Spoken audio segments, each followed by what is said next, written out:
اللہ کے پاک نبی صلی اللہ علیہ وسلم نے فرمایا، اللہ نے مجھے وہ شخص دکھایا حبشی جس کی بجلی پھٹی ہوگی، ٹیڑھی ہوگی، اور مقام پیدا میں آئے گا، وہاں اس کی کچھ فوج زمین میں دھس جائے گی، پھر آ کر اپنا کدال مارے گا اور بیت اللہ کو گرائے گا۔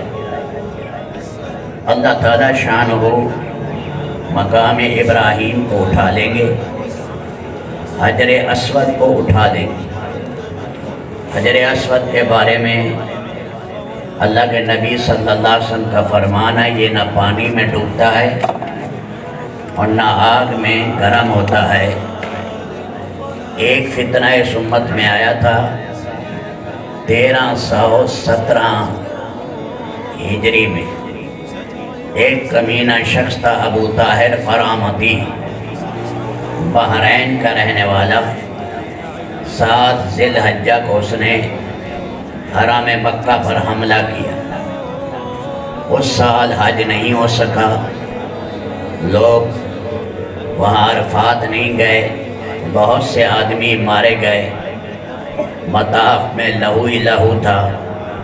یہ حجر اسود وہ نکال گیا اپنی فوج کے ساتھ، بحرین لے گیا۔ بعد میں خلیفہ آیا مقتدر باللہ، اس نے اس بادشاہ کو 30,000 دینار دیے اور ایک وفد بھیجا کہ یہ حجر اسود واپس کرو۔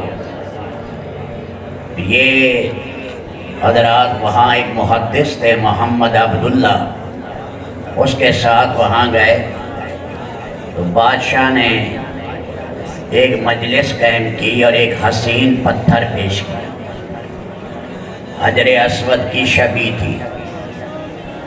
انہوں نے جب گرم کیا تو تپ گیا، پانی میں ڈالا تو ڈوب گیا۔ تو اس محدث نے کہا یہ حجر اسود نہیں ہے، کیونکہ اللہ کے نبی نے فرمایا نہ وہ پانی میں ڈوبتا ہے اور نہ ہی آگ میں تپتا ہے، گرم ہوتا ہے۔ پھر دوسرا لائے، دوسرے کے ساتھ بھی یہی حال ہوا۔ آخر کار وہ سچا حجر اسود لائے، 30,000 دینار دیے، 22 سال بیت اللہ حجر اسود سے محروم رہا۔ پھر وہ لے آئے، ایک اونٹنی تھی کمزور سی، اس کمزور اونٹنی پر لائے، اللہ نے اس میں ایسی طاقت بھر دی کہ بجلی کی طرح وہ اونٹنی چلنے لگی۔ جب وہ کمینہ بادشاہ ابو طاہر فرامتی لے گیا تھا تو حجر اسود کے نیچے 40 اونٹ مر گئے تھے، لے گیا۔ تو پھر یہ واپس لائے، یہ المیہ تھا، ایک حادثہ امت پر آئے، کرامے تھا، ایک بے دین طبقہ تھا، ملحد تھا، کیونکہ ملحدی بیت اللہ کی توہین کرتے